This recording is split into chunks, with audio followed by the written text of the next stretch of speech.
দেশনেত্রী ম্যাডাম খালেদা জিয়া অসুস্থ। আপনারা দেখেছেন সেই ম্যাডামকে ন্যূনতম চিকিৎসার সুযোগ দেওয়া হয় নাই, তাকে নির্যাতন করা হয়েছে জেলখানায়। আমাদের ভারপ্রাপ্ত চেয়ারম্যান জনাব তারেক রহমানকে দেশান্তরিত করেছে। প্রিয় ভাইরা, একটা কঠিন সময় আমরা পার করছি, অদৃশ্য শক্তি কাজ করতেছে, সেই শক্তি থেকে আমাদের বেরিয়ে আসতে হবে ইনশাআল্লাহ। আমরা পারবো না, ইনশাআল্লাহ পারবো। আমাদের সাথে জনগণ আছে, আমাদের সাথে আল্লাহ আছে, দেশনেত্রী ম্যাডাম খালেদা জিয়া ধানিসি। আমাদের সাথে সাধারণ মানুষ নেতৃবৃন্দ আছে, আমরা সবাই মিলে ঐক্যবদ্ধ কাজ করব।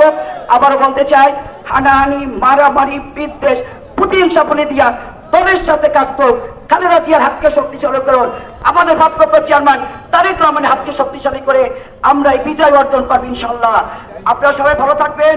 অনেক কষ্ট থেকে দূর দূরান্ত থেকে এসেছেন এত সুন্দর একটা পরিবেশ করার জন্য।